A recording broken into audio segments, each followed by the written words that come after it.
ஒரு வழியாக June month start ஆயிருச்சு. இந்த ஜூன் மந்த் எனக்கு எப்போவுமே ஸ்பெஷல் தான். இத்தனை வருஷமாக என்னோடய ஸ்கூல் ஸ்டூடெண்ட்ஸ்க்காக புது புது ஸ்டூடெண்ட்ஸாக பார்க்கலான்னு நான் வெயிட் பண்ணிகிட்டே இருப்பேன்.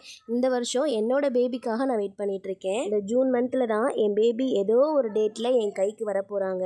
இவ்வளோ நாளாக நான் ப்ரெக்னெண்ட்டாக இருந்த ஃபீலே எனக்கு இருக்காது. ஆனால் இந்த 9 மந்த் ஸ்டார்டிங்லேருந்தே எனக்கு ரொம்ப கஷ்டமாக இருக்குது, ரொம்ப பாடாப்படுத்துது. இதில் இந்த வெயில் வேறு ரொம்ப அநியாயம் பண்ணுது. என் பேபி என்கிட்ட வந்துடுவாங்கன்னு சொல்லி ரொம்ப ஹாப்பியாக இருக்கேன். இருந்தாலும் எனக்குள்ளே ஏதோ ஒரு பயம் வந்துகிட்டே இருக்குது. நார்மலாக இருக்குமா, சி செக்ஷனாக இருக்குமா அப்படின்ட்டு ஏதோ ஒரு பயம் எனக்குள்ளே வந்துகிட்டே இருக்குது. இதுக்கு முன்னாடி வரைக்கும் நானும் என் ஹஸ்பண்டும் கோயம்புத்தூரில் இருந்தப்ப என் ஹஸ்பண்ட் நடன்னு சொன்னாலும் எனக்கு கால் வலிக்குது தலை வலிக்குதுன்னு சொல்லி ரொம்ப ஏமாற்றிட்டு இருந்தேன். ஆனால் இப்போ எங்கள் அம்மா வீட்டுக்கு வந்தோடனே நடன்னு சேரை போட்டு உட்காந்துட்டு என்னை கம்பு வச்சு என்னோட இந்த ப்ரெக்னென்சி டைமில் தான் எங்கள் ஊரில் இவ்வளோ சயின்டிஸ்ட் இருக்காங்களா அப்படிங்கிறதே நான் கண்டுபிடிச்சேன். நீ அப்படி நடக்கிற இப்படி நடக்கிற, உனக்கு வயிறு மேலே இருக்குது கீழே இருக்குது அப்படிலாம் சொல்லி நிறைய சயின்டிஸ்ட்டு ரிசர்ச் பண்ணி உனக்கு பையன்தான் பிறக்கும் பொண்ணு தான் பிறக்கும் அப்படின்லாம் சொல்லிட்டு போகிறாங்க. உங்கள் ஊரில் இந்த மாதிரி சயின்டிஸ்ட் இருக்காங்களான்னு சொல்லி கண்டிப்பாக கமெண்டில் சொல்லுங்கள். நெக்ஸ்ட் ஒரு வீடியோவில் பார்க்கலாம். டாட்டா.